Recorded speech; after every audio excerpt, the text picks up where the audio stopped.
Shalom Bapak Ibu yang dikasihi Tuhan Yesus, kiranya damai sejahtera Kristus beserta kita semua.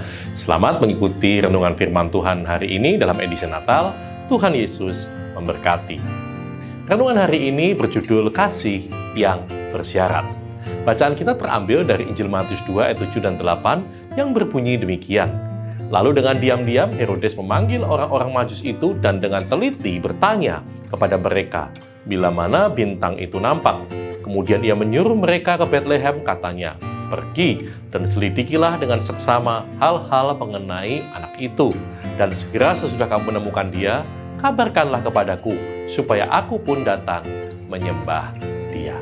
Bapak, Ibu, dan saudara sekalian, di antara tokoh-tokoh Natal yang dicatat di Alkitab, seperti Maria, Yusuf, para gembala, serta orang-orang Majus yang bersukacita menyambut kelahiran Yesus, ada satu orang yang merasa terancam. Dialah Raja Herodes. Adalah seorang raja boneka Romawi yang berkuasa di Yudea pada usia yang cukup muda.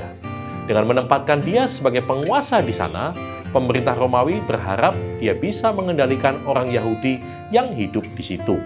Ini menyebabkan ia disebut raja orang Yahudi. Herodes mengidentifikasikan dirinya sebagai Yahudi. Meskipun menurut hukum Torah, ia bukan Yahudi, karena ia adalah keturunan bangsa Edom, tetapi ia memang beragama Yahudi.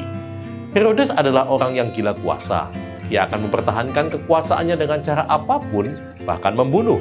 Ia bertahta lebih dari 40 tahun sampai mendengar kabar tentang seorang raja yang baru lahir.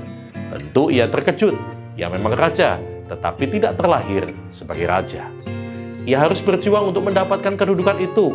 Lalu siapa yang dimaksud oleh tamu-tamu asing itu? Mengapa dia sampai tidak tahu? Maka dia memerintahkan imam kepala dan ahli Taurat untuk menyelidiki hal ini. Dan kepada orang-orang Majus, ia meminta mereka untuk memberitahu dia bila mereka sudah menemukan bayi itu. Namun orang Majus tidak kembali menemui dia, marahlah dia. Jalan satu-satunya agar bayi itu tidak punya kesempatan untuk merebut tahtanya adalah dibunuh. Herodes sebenarnya memiliki jasa besar kepada bangsa Yahudi, karena ia telah melakukan pemugaran besar-besaran terhadap bait suci Salomo. Tetapi apa yang dilakukan bukan karena ia menghormati Allah Israel, tetapi Herodes memugar bait suci hanya untuk menarik simpati dari bangsa Yahudi. Herodes adalah gambaran orang yang sifat dasarnya adalah tidak pernah puas, haus dengan kekuasaan, menggunakan segala cara untuk melanggengkan kekuasaannya. Maka ketika dia mendengar raja yang baru lahir, dia tidak pernah terpikir untuk menunjukkan respek. Dia bertindak untuk dan demi dirinya sendiri, dan tidak mau menundukkan dirinya untuk menyembah raja yang baru lahir itu. Dunia mengajarkan kita bahwa untuk menjadi pemenang, orang lain harus disingkirkan, dan bila perlu dikorbankan. Demi kemenangan dan keuntungan pribadi, orang lain disingkirkan dan dikorbankan. Namun berbeda dengan Yesus Kristus yang meraih kemenangannya. Justru lewat pengosongan dan pengorbanan dirinya sendiri, ia raih kemenangannya. Yesus adalah Allah yang sejati dan manusia sejati. Dalam inkarnasi menjadi manusia, Yesus sepenuhnya tetap Allah dan manusia pada waktu yang bersamaan.